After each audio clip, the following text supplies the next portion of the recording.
Hey, Gracie, Arizona family. This is Juan. I'm one of the instructors here. I'm one of the black belts, and today what we're going to go over is just a very basic butterfly setup and sweep. Wanted to do this, especially just this basic one, just in case you're not familiar with the butterfly. That way you'll be able to kind of understand the concept, and then you can build from there. All right, so for this butterfly, the first thing I want to do is I want to kind of create some kind of contact with him, right? Because I can't really butterfly people from way back here. It's real easy for him to start flattening me down and putting me on my back. And when you're in this position, if you're a butterfly guard player, you know that this position is called the dead butterfly. And it's called dead butterfly because essentially you just killed my entire position, right?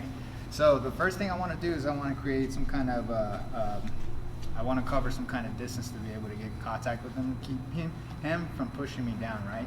So what I do is just a little butt scoot, and I use this lapel grab right here to help me do that, right? So as I'm butt scooting, I'm also pulling him into me. This hand over here is going to come underneath his arm over here, and I'm going to get an underhook, and I'm going to grab onto the belt in the back, right? So I'm here, right?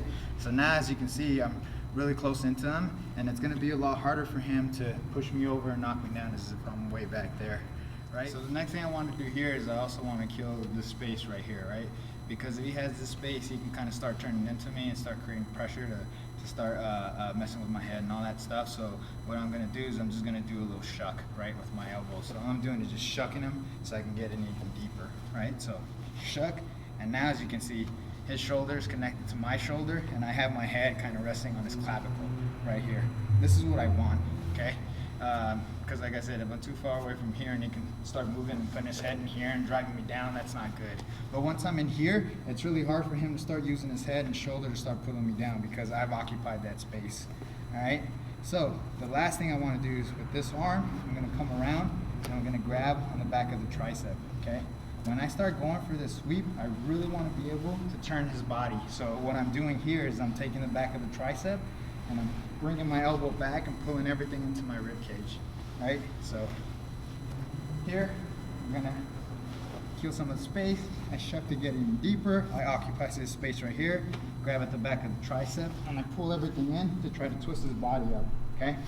Now, when I go for this sweep, when I fall back, I don't want to fall back straight on my back. I want to fall down to my side. So what I mean by that is I don't want to do this and then try to kick him over.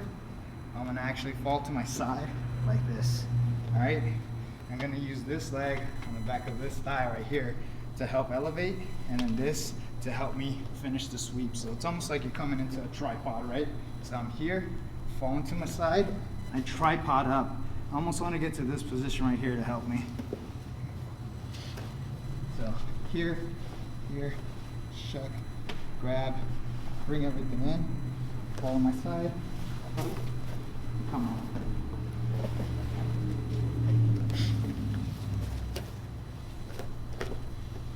So I'm gonna kill some space, shuck to get in deeper, head occupies the clavicle and the shoulder, come around the tricep, bring it into my rib cage, twist his body up, fall to my side, elevate, and then come up and finish the sweep.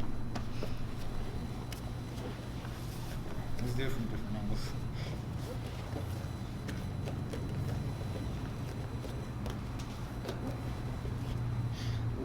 Come in, shut to get in deeper, grab the tricep, set his hand, fold him to the side, elevate.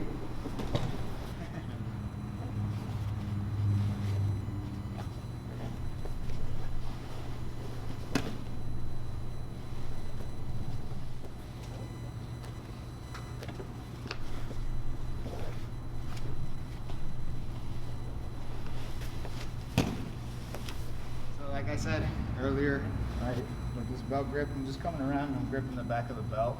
If you don't have the belt there, you can grip this material here, and if you don't have that there, you can also grip the pants. Well, this and the pants are always going to be there, but sometimes the belt isn't. I like to grab the belt, but like I said, you can grab this piece of material here or the pants. Or just do a regular underhook, right? So when I'm here, right, what I'm going to do to get this even deeper on me is I'm just going to do this little elbow up and scoop myself in, right? So now as you can see, the arm is over my shoulder, right? Arm is over my shoulder, and then everything is in nice and tight. So once again, here, come under, right? See how it's really far away? There's a lot of space right here, right? All I'm gonna do is just lift the elbow up and bring him into me, and I'm just gonna push everything into this clavicle and shoulder. Boom, right? This stays up, nice and tight, right? And this over here.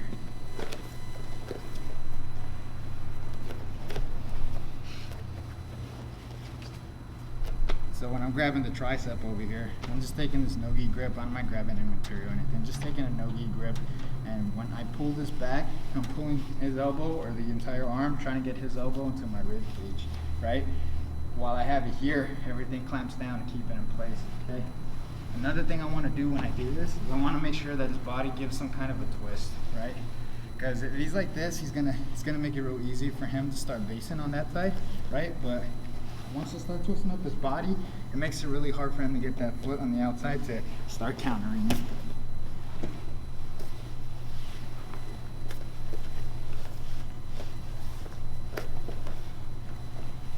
So once again, just taking this no-gi grip, just this monkey grip on the back of the tricep, pulling it in, keeping everything tight, and making sure that his body starts giving some kind of a twist.